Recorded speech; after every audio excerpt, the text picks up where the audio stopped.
Hey everyone, on today's episode of the Security Swarm podcast, I've got Eric Siren back on the show, and today's a bit of a storytelling episode. In today's episode, we're going to focus on the most egregious security practices in the modern workplace, and we do that by kind of telling our own stories in a couple of different category areas. We're going to be focusing on weak password policies, lack of employee training, unsecured devices, poor data management, ignoring software updates, and more. So again, we kind of go through these bullet points by telling some of the stories, some of the things that we've seen in our career, and lots more on today's episode of the Security Swarm podcast.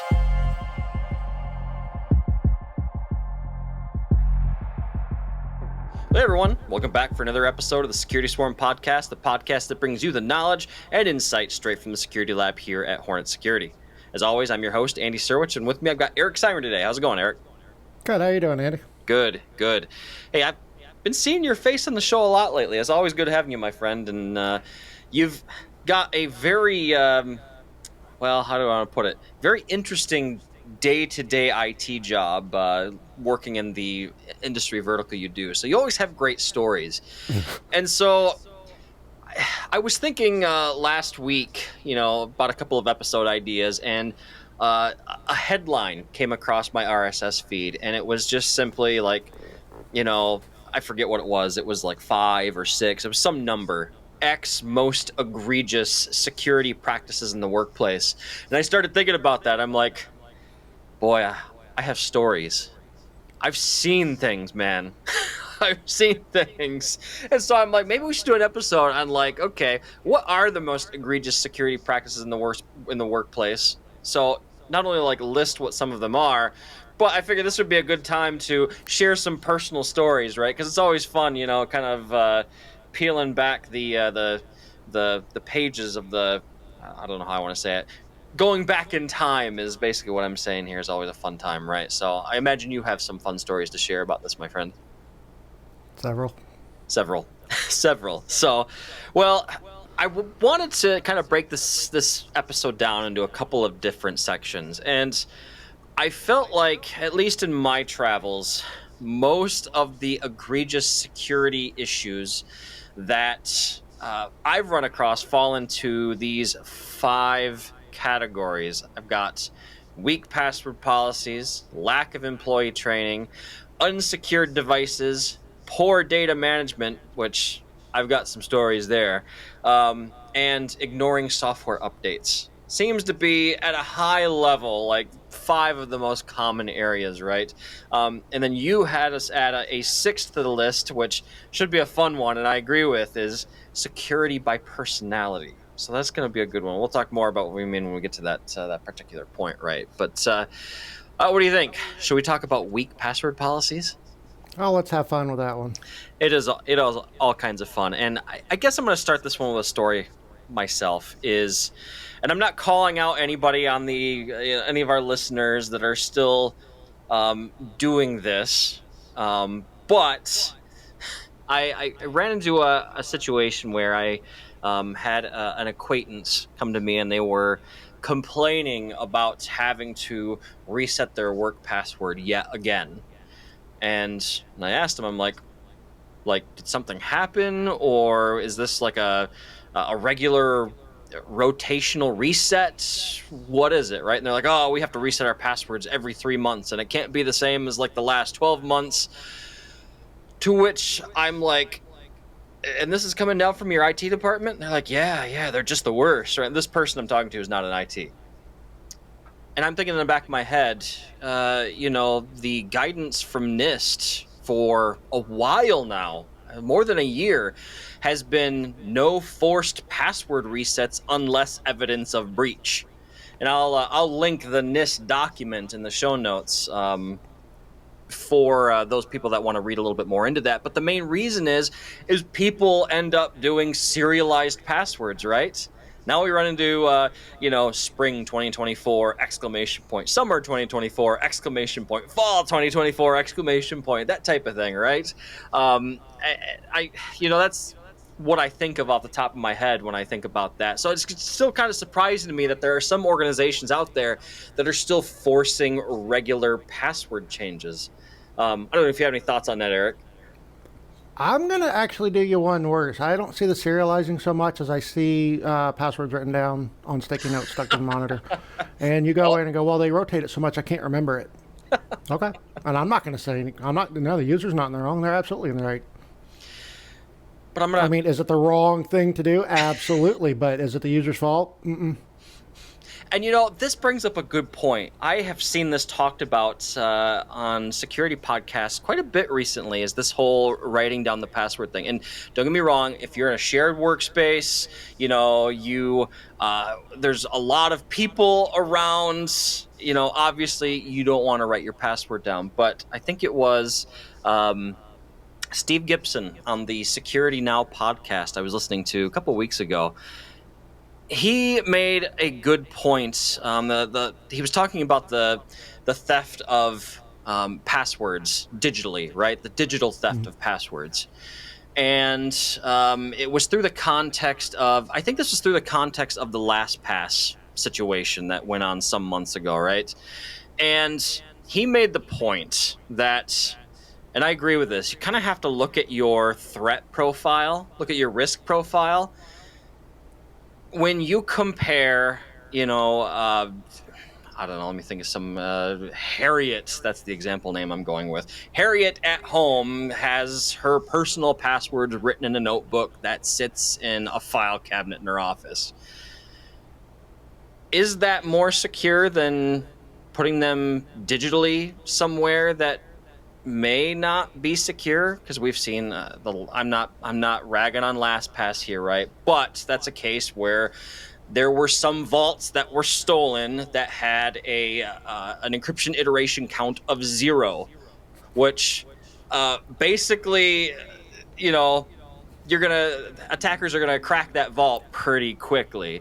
And so the point here is that the Russian or Chinese nation state hacker or whoever sitting in a room somewhere on the other side of the world is not going to fly over to wherever Harriet lives, break into Harriet's house, and get access to that notebook, right? Which, again, comes back to the whole risk profile. This makes it sound like I'm advocating for writing passwords down. I'm not. My point is, look at your risk profile, right? And so, to your point, Eric, like, the user's not wrong in that situation. We talk about those forced password rotations, and I think that's where security teams, one, they need to be practicing the most recent guidance, right? And two, they need to think about their risk profile. And yeah, I'm Yeah. I'm blabbering, Well, but that's kind of where my head's at. I 100% agree on the security angle of it. Yeah, it really totally depends on your profile. The part that I will push back on, though, is the concept of MFA, multi-factor authentication, something you have, something you know, something you are. Yep. If you have written down your password and then your MFA comes over on the phone, those are two things that you have, whereas a password that you know would be something that you That's know. very So true. Yep. if you've written it down and you're MFAing on your phone, that's not actually MFA. Yep. That's very true. So I agree with the general security posture of it all, but really what I want to call out here is if people are writing their passwords down because they don't have them long enough to remember them, Yeah. that is an IT failure. Yeah. If Yeah, they're writing them down in the situation that you described, that's a different game. I don't actually care. Whatever. Because she's probably right. not even checking that notebook every time. So it probably sits over there and she doesn't Right. refer to it. She probably still knows it. Right, exactly. And like I said, my whole point in bringing up that story was just talking about the risk profile, right?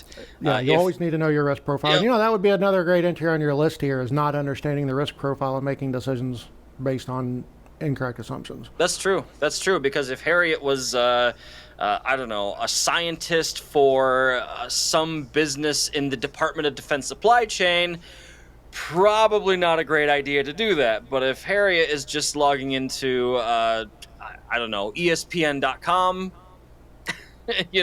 very different Right. risk profile there, right? So, Yeah. anyway, I'm trying to think of any of I've come across the written password on the sticky note thing in my days. My very One of my very first IT jobs, somebody was taking over for the previous system administrator I was just a lowly technician at the time, managing Windows 98 SE boxes. Yeah, I'm old. Um, and so, Mm-mm, that doesn't qualify. Keep going. well, one of my first IT jobs was upgrading a fleet of Windows 95 boxes to Windows No, 98. no. So Keep going. keep going. That's right. Anyway, um, when the sysadmin passed things over to the new sysadmin that was coming on to take his place, I kid you not, the password was poop. POOP. 4 letters. Okay. Now, whether that was the password for any length of time or if that was just, A like handover a password? handover password, haha, I'm Was this, gonna, was this guy terminated and upset? Because that's. I never, I don't know. I have no idea. Maybe he was, who knows? But when I think of poor password strength, I always think of that situation, right? And that was the That's a good domain example. admin password, That is a really good example of a very, very not okay password on a right? few levels.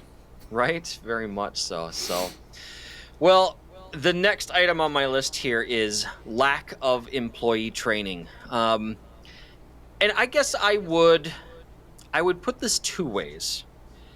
I think I would modify this line item to be lack of employee training or too much employee training. And by too much employee training, I have seen some organizations that do way, way too much security training. And pretty soon you get end users that they feel overburdened by it. They are not tuned into it anymore and they're starting to ignore it, right? That So makes sense.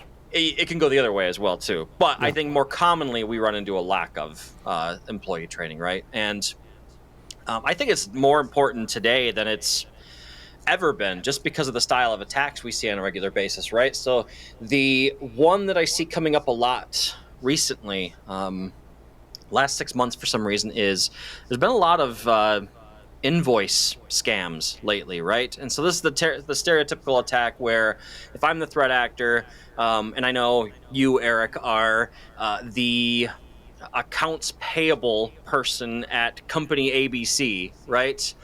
And I know you work with outside vendor, this outside vendor over here, right? Um, I can get all that information pretty much based on open source information, right? I can go out Hmm. on LinkedIn. I could probably find out that you're the accounts payable person there for the company I'm targeting. All this information is publicly available. And so now I send you an invoice that appears that it's from one of your vendors. I'm like, hey, we've updated the bank account that we want you to send the payment to. Here's the new number. And you, if you're not trained in at least questioning things, or if your organization is not um, operationally mature enough to have a process for verifying these things, maybe you pay that invoice without even thinking twice about it, right? And then 3-4 months go by, the actual vendor gets on the phone and says, hey, why haven't you guys been paying us? At which point, um, oops, well, this is what happened, right? So I think not only do employees need to have a right-sized amount of technical security training, but it's almost like everybody has to have a working knowledge of social engineering to a degree in the workplace today as well too. Um, Yes. I'll let you get a word in edgewise here, but You're saying some good words there. This is, and the attacks are getting more sophisticated. I almost fell for a phishing attempt yesterday, ooh, and it. Yeah, I could see if I had been a little bit less. And at any point along the way, if I'd been slightly less vigilant, they would have got me. yeah, and it's the right situation, right time. I mean, I've caught myself before. I tend to be a little bit of an anxious person, so when there's certain things that trigger that fear response in me, right? Like, oh my god, I missed a payment, or like threat actors use those techniques to get that lizard part of your brain to react before the cognitive smart part of your brain, right? Yep. And so I thankfully so far knock on wood. I don't know if my desk is real wood, but I'm gonna pretend it is.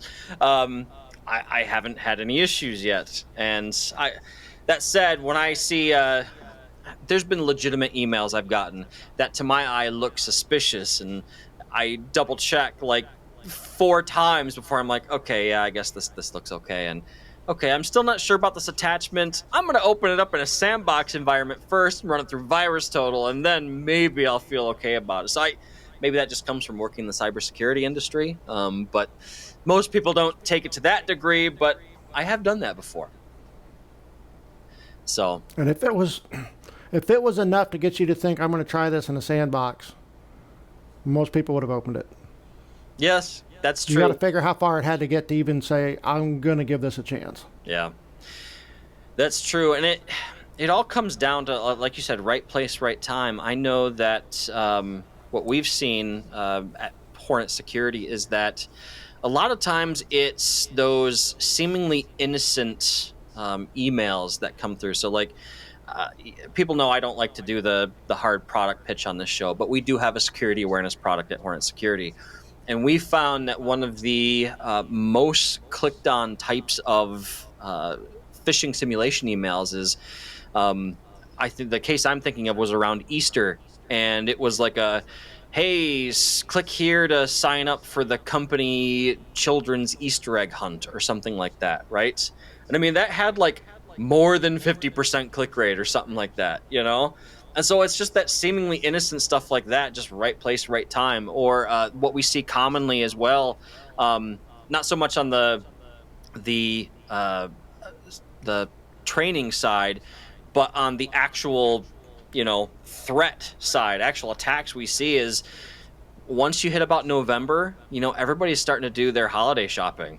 And so the amount of DHL, FedEx, United States Postal Service, UPS, all those brand impersonations just go through the roof because people, threat actors know that people are going to be expecting to see those types of mails in their inbox, right? So employee training is tough these days because you have to right size it, right? And again, I'm not doing the hard product pitch here, but what I really like, if I put my system admin hat on, what I really like about our solution is we have a metric called the ESI, the Employee Security Index. It's a score that each user gets. We utilize that score to right size the amount of training that a specific user gets. So I'll pick on myself. If I'm a new employee and I'm clicking on all the links, my score is going to be low, and I'm going to get more frequent basics type training. But as I get better and time goes on, I'm going to get fewer trainings, right? But the ones I do are going to be more specific, or the phishing simulations I get are going to be trickier. Like for example, it's been about half a year now since I've seen one of these, but I had one that was simulating a compromised internal user account. And it was from somebody in the organization I had never talked with before, ever. And they're like, Andy, there's something really weird in the second tab of this Excel document. Can you take a look for me? And I'm, doing the cybersecurity thing. I'm looking at the sender's address, and I'm like, okay, this is strange. I even opened up the mail headers, and it was legit hornetsecurity.com mailbox, but this person didn't send it to me, right? It was a phishing simulation email, and like I said, simulating a compromised internal user account, and it's just the world we live in, right? We have to Yeah. train our end users to think about these kinds of things. If it doesn't smell right, it's probably not right. So anyway, well, I think we should talk about unsecured devices next. This is a Oh, fun one. fun. This is a very fun one, right? Yeah. Unsecured devices. And I think about mobile devices. Because that's the world we live in now, right? Everybody Yes. has a cell phone. Everybody is adding company data, to their personal devices through the Outlook.com app, all the other workplace apps that we use. Um, I'd like to think that shadow IT is getting better, but um, unsecured/unmanaged devices are enabling a world of shadow IT that I don't think we've had to contend with before. I don't know. I'm kind of getting ahead of myself here, right? I'm kind of bouncing all over the place, just thinking about unsecured devices from the top of my head here. But really, when we look at risks, um, I'm thinking cell phones and laptops. And there's all kinds of different definitions for unsecure, right? There's unsecure use. So I'm thinking situations like Matt Lee. He was a guest on this show. I'll link his episode in the show notes. But he works for Pax8. I forget his exact title, but he's like a security community guy basically. And he does this thing on LinkedIn where he uses the hashtag lock it up. And I don't know, like once a week, he travels a lot. He'll post pictures from across the airport terminal of somebody who has their laptop sitting there wide open, and they walk away to get a coffee or whatever. And there it is, completely, logged in. The screen's not locked, and their Outlook is open or whatever, right? And he posts from security conferences from within the conference itself, and there are people that do this. So I mean, that's unsecured device use, right? But then we have unsecured devices itself, right? So before I get into that, based on the look on your face, Eric, you have some thoughts.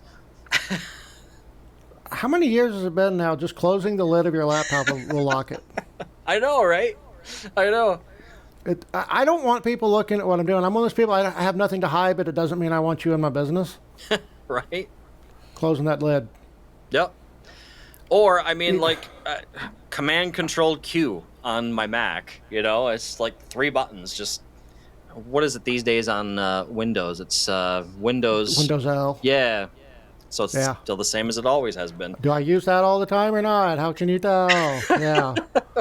It's not that hard.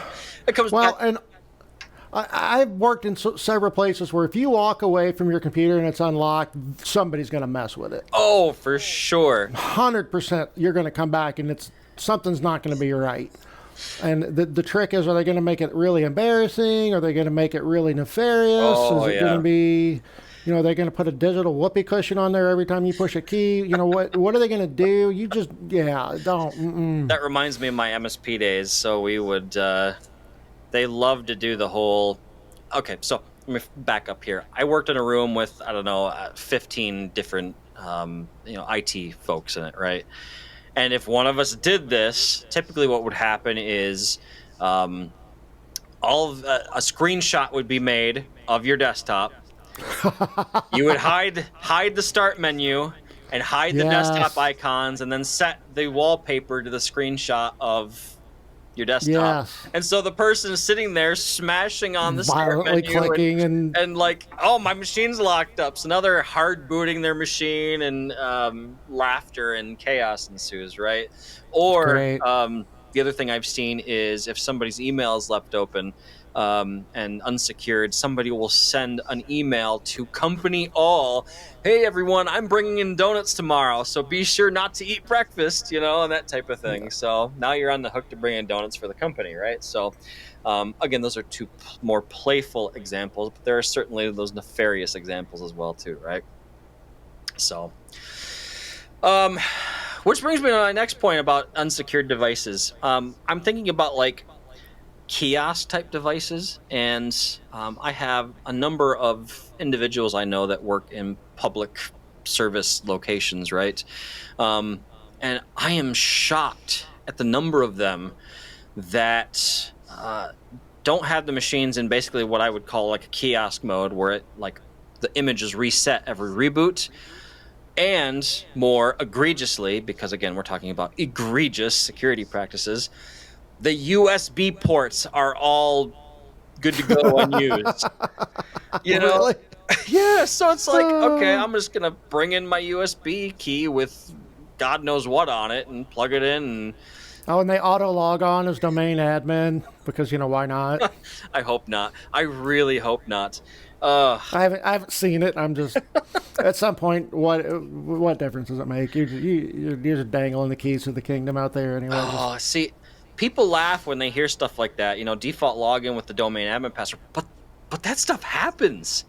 I Yeah, I've not run into it, but I'm sure somebody's right out there like, right, I have.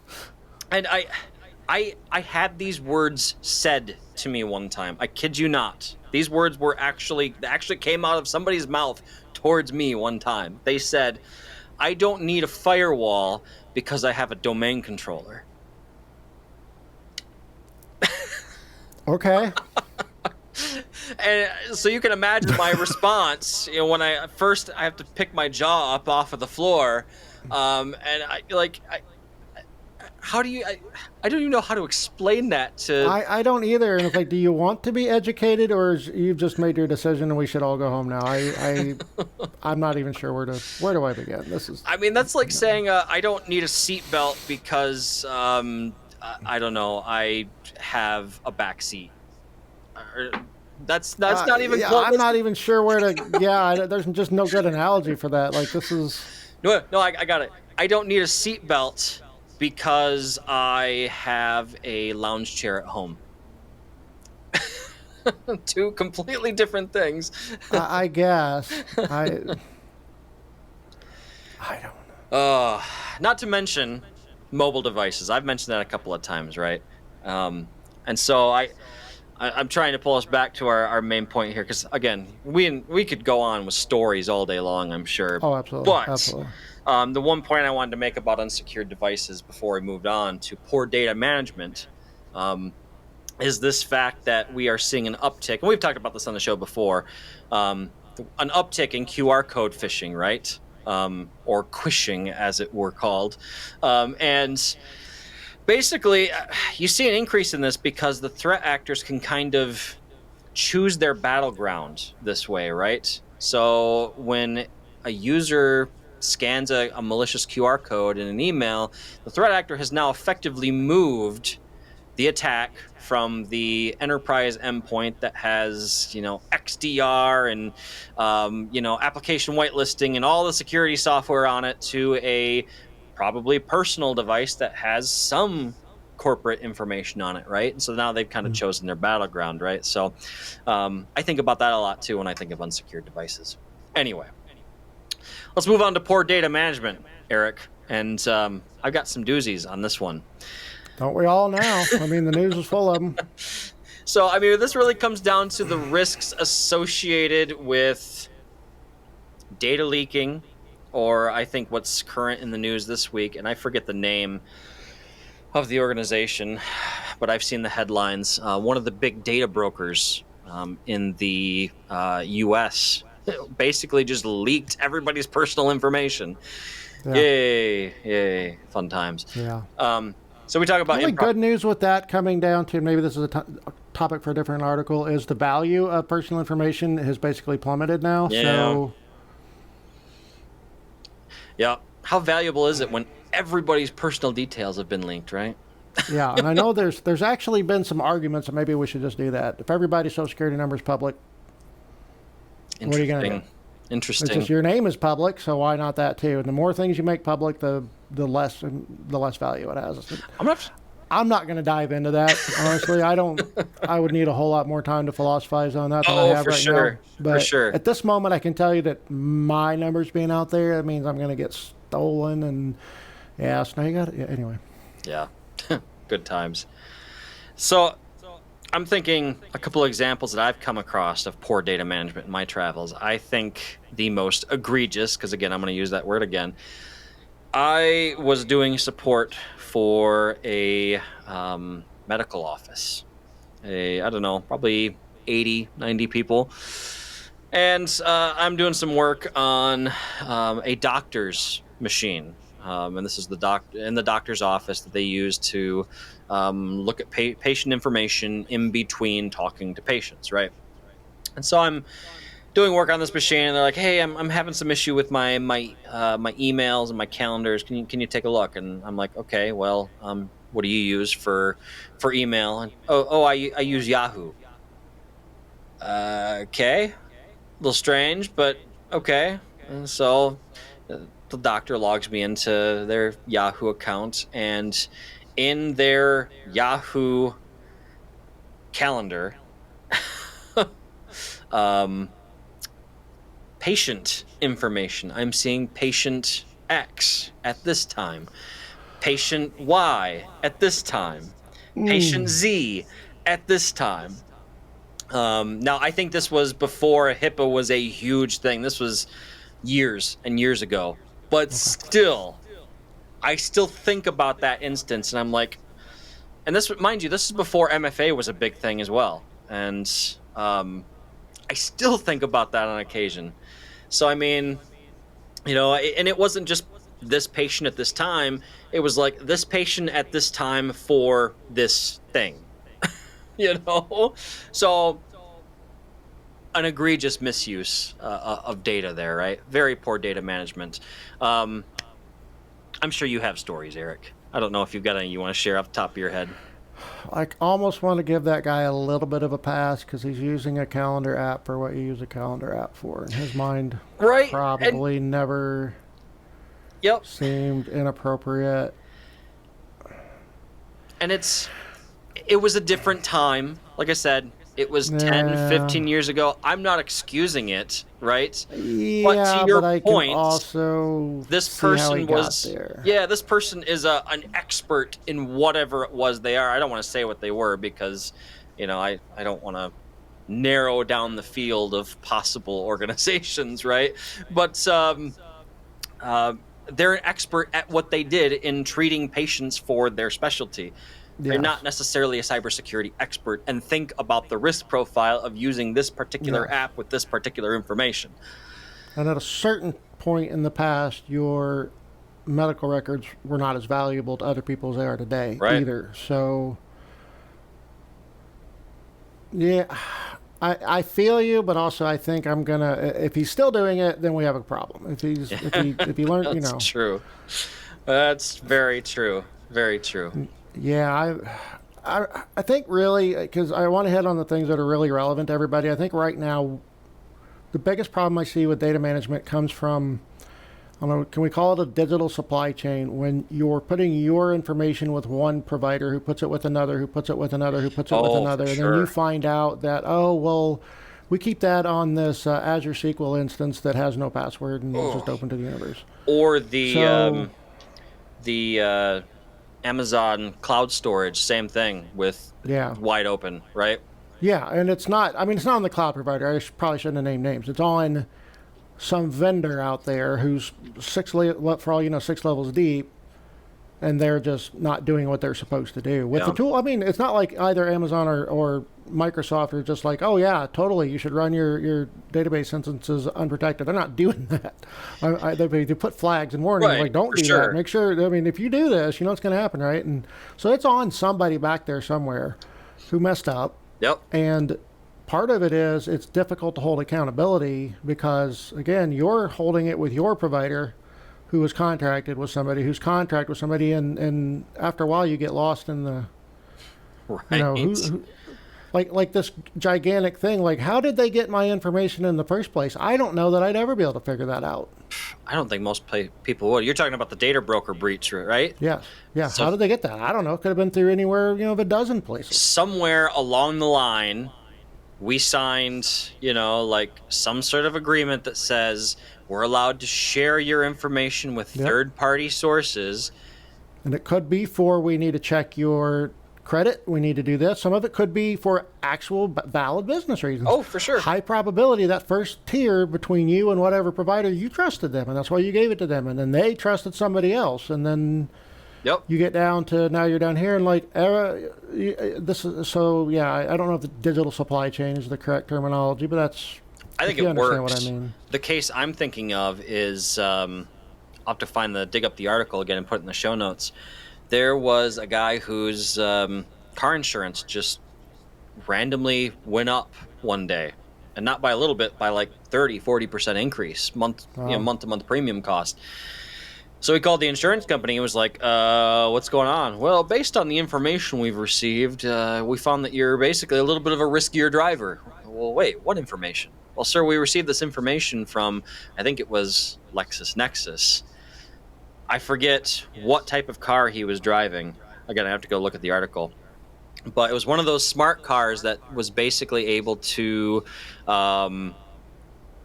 basically was able to find out top speeds, when they started driving, like what time, when they stopped driving. So the car was gathering information based on the driving behaviors of the individual. Now, at some point during the uh, how do I want to put it? The car provisioning process, when he bought the car and started setting it up for use, right? I'm sure he probably, unbeknownst to himself, agreed to share data. That data ended up at, I think it was LexisNexis, which then sold it to the insurance provider. And so now the insurance provider has information on his driving habits, even though he did not consent to that. Which, the more I peel apart this onion, the more I start thinking, like, we could spend a whole episode just talking about improper and poor data management. I'm not even sure I would call that poor data management, more Right, because as, it's brokered, and they didn't. right. Yeah, it wasn't stolen; it was brokered. It's almost like we have a poor national data policy, is what it comes down to, right? And I guess Right. the world of government works very slowly. Yes. Maybe, But maybe someday we'll have some policy against collection of data like this, but probably not anytime soon. no, I would not hold my breath for it. And honestly, there's not a lot you can do other than just go off grid, Right. That's which only works for that point forward, not anything you did prior. no, exactly. That's very true. So, It's yeah, and the only thing I guess is maybe we'll hit that point where all this stuff is so saturated that eventually at a place where you can no longer mine the data because the mountain is too big. So right. Right. that's, and I hate to say it, that maybe, but guess what? AI will come along and make sure we can still mine any size. And, yeah, we're done for. It's over. Everything is known about you. I'm sorry. I'm sitting here and Siri's listening to me talk to you, so she's like, okay, he doesn't. Eric's getting wise. Eric's getting wise to my activities. That's what Siri's saying, right? So, anyway. Well, the last area to talk about for this particular show, again, we're talking about most egregious security practices in the workplace. And I feel like we've touched on a lot. We've gotten a lot of the different examples, right? But this one, I think everybody has been guilty of this at one point in time. And that is ignoring software updates, right? There's been times where I've even done it myself where it's like, okay, my machine really needs to reboot for patching reasons, but I've really got to get this one thing done really quick, and then I'll reboot, right?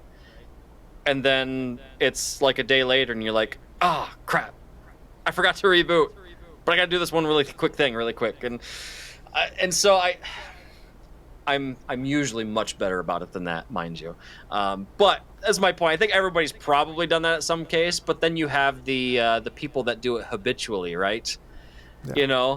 That I don't remember what her position was. It was a small, like, property management company years and years ago.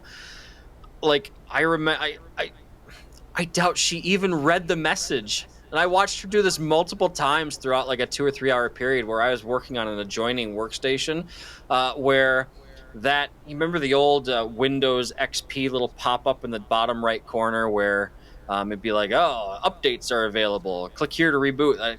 I think it was the bottom right corner. It's been a long time since I looked at an XP machine. Anyway, you know the Windows update pop up, right? Mm-hmm. I just watched, she would close it. She'd hit the X on it so fast that I doubt she even read it, Right. and so She memorized it. I don't need to read that again. right, and becomes desensitized to it, right? Yes, absolutely. Absolutely. And I think that's, maybe I'm being, too glass half empty here, but I imagine amongst most workplaces of the world, that is probably the norm. I hope I'm wrong, but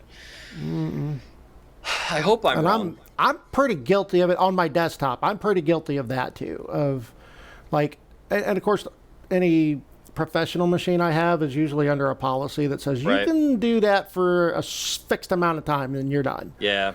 My personal machine, which realistically is actually probably the riskiest of all my machines, is like, I'll deal with that later. Yeah. And I've had those go. We're not going to talk about how long. All right, I don't feel so bad anymore now. So You really shouldn't. But now what I'm gonna come back on a different place though. Is I notice a lot of places. I'm actually guilty of this one. Is on the servers. They're all set to, in my case, automatic. Yep. Everything's on a schedule. It does it. Well, they'll get into a place where they're not rebooting for patches. If something is gummed up, something's not right. You have tools like WSUS will report machines, so on and so forth. If nothing's broke, I don't tend to go digging very deep, and I've had a few of those go a while without. Oops, you know. So, and like I have tools for this. It's not like I have a great excuse. If nothing else, take a Windows machine that hasn't rebooted in 30 days. That's an alarm system in and of itself, right? Yeah, and I mean,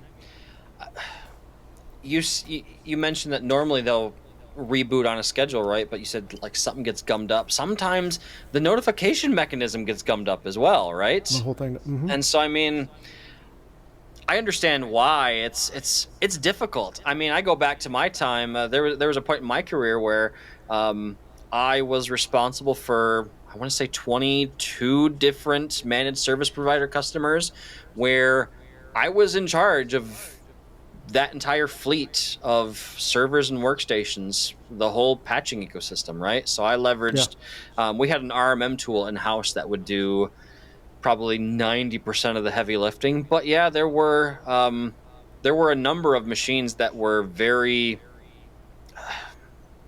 what do I want to say? Very touchy, very touchy machines where it was like, oh, okay, so-and-so's server needs to be patched. All right, it's 2 a.m. on a Saturday night. I guess I'll go take care of this type of thing, Well, you get into, you take something like that, and I have a number of very fickle machines. I know what you're talking about. And not only are they fickle and they have to be done just so, but they're also under ITIL. So you can't just say, oh, now would be a good time. No, you can't do that, right? Not ITIL. So, this is a big problem, and I have seen machines under that go like 6 months, but from people who know better. Right. But do you know what it takes to patch that system? Yeah. And it's hard to get too out of shape about it. And for one thing, since we have this big platform here, to me the WSUS is so underdeveloped. It is criminal. Let's just start with that. I could go on and on and on about all the things from WSUS that have not been updated since the early aughts. What are you doing? Stop. And let's do system center stuff. No, that's not a solution. And then, we'll go buy a third-party RMM. Well, what are they building with? Right. This is, bless Microsoft for finally giving us the, what do they call it? The one update a month versus 30. Yeah. The cumulative. Yep. Bless them for that. That was great. But the infrastructure around patching is terrible. And I don't know a lot about Linux, but the ones I've played with, it's like, sure, if you pay money to whoever makes your distribution, they'll put in a good patching system. Otherwise, that experience is not great either. Yeah, I think it's just the nature of things, right? Unfortunately. Yeah, and it shouldn't be, because as critical as patching is, all of the vendors are really sleeping on the job. Yeah.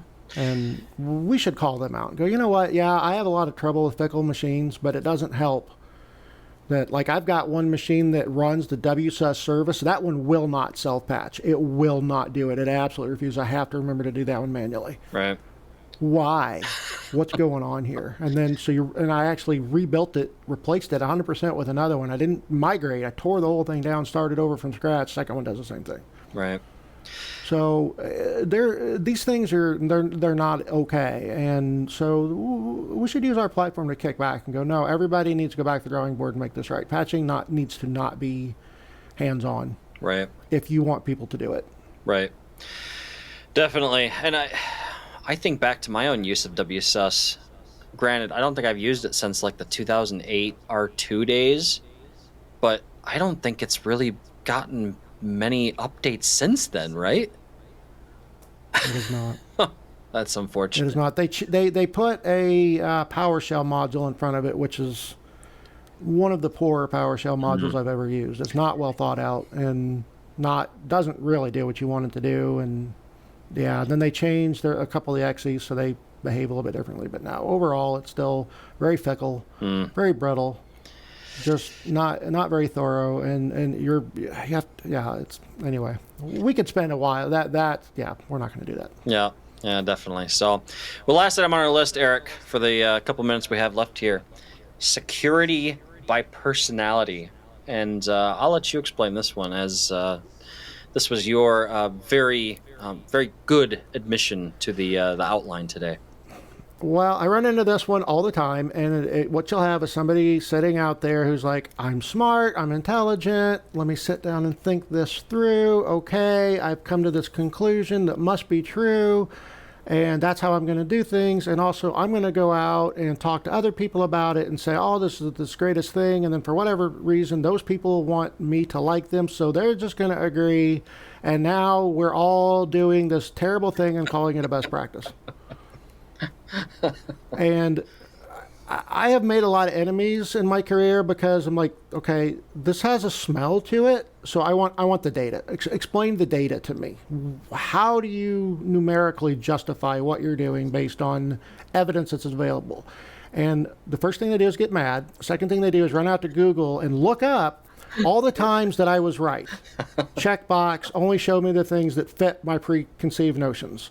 And then they throw that at me, and I'm like, that's not data. That's not how that works. That, and so we wind up with just things that. And what it really upsets me is you now, with the huge security community that exists, that 20 years ago you didn't have that, and you did kind of have to do a lot of fly by the seat of your pants. Right. Let's do this and hope it works. Right. Where a lot of the concern. But now there's this gigantic security community. There's all this data. There are come on. This breach occurred. What was the cause of the breach? Phished passwords. Okay. So if that's what's happening 80% of the time, why are we over here spinning our wheels on stuff that has nothing to do with phished passwords? That's a very good thing. And I come up with this frequently in a lot of the conversations I have, in my current role working for a security vendor. I can't tell you how many times I've seen an organization, they zero in on like the most obscure, most unlikely to happen threat. Meanwhile, nobody's using MFA, right? They use their front door wide open. Yeah. They're worried about securing this API that is used by an obscure application that only 2 people in the organization use. Yes. I've seen that. It's funny you bring that up. I've seen that happen more times than I expected, to be honest. And my recommendation is always like, it's good to. So let me back up here. To finish up your point here, I feel like when we talk about security by personality, I think everybody needs to have the self-discipline to go out and make their own risk assessment of what they are in charge of, right? Mm-hmm. And then what that does is that brings me forward to the case I mentioned. Is it's good if you go through that process and you document and you understand your whole risk profile. And it's good that you're trying to address every item on that list. But like you said, Eric, you need to focus on the 80%, the 90% items first, and then get to that obscure stuff later on, right? So there's a process, there's an ordering that needs to happen as a result of that. Right. So, and for God's sake, don't. If something doesn't smell right, ask the question. right. And if somebody can't give you a data sourced answer, no. This is how, burning unnecessary resources. Like one of the things I run into all the time, where you got to have a dedicated domain just for management. So you have your domain that your users and your stuff is in, and then you have this other one that manages it. Okay, so who are the administrators in the first domain versus the second domain? Well, they're the same people. Cool, big waste of time. Huge waste of time. You're not doing anything. Yeah, exactly. And then, one, I know that you and I have been on a lot of CCs about, like, oh, don't ever put your Hyper-V boxes in the domain. Okay, why? Well, if the attackers break the domain, they get on the... Cool. Show me where that's ever happened, where it has ever been the difference between being compromised and not compromised meant the hypervisor was off the domain. Show me that list. Nothing. Yeah. Oh, okay, all right. So we don't want to do that. It's this whole what if game. Cool. So the hypervisor's out of the domain, and they've broken the domain.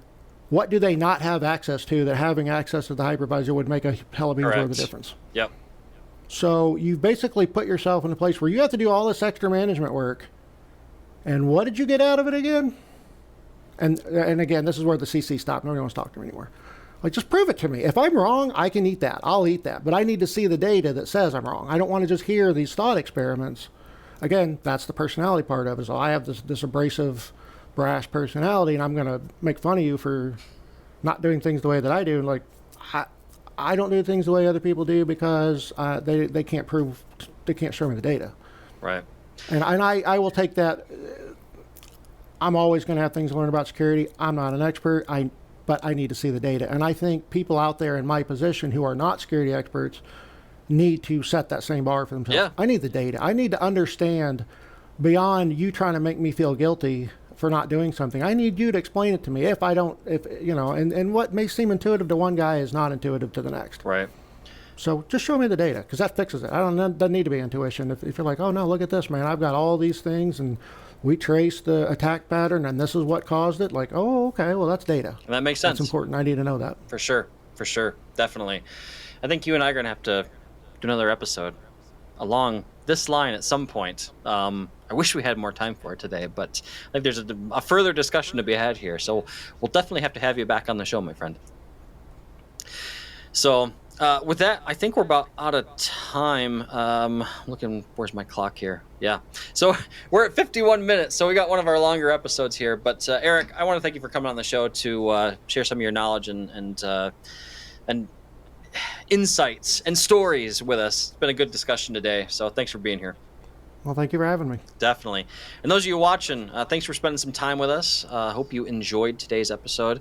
And if you're interested, you can always smash that like and subscribe button if you're watching out on the YouTubes. Otherwise, you can find us on all the major podcasting platforms. And with that, we'll let you get back to your day. Stay safe out there, and we'll see you again next week for another episode of the Security Swarm Podcast. Have a good one.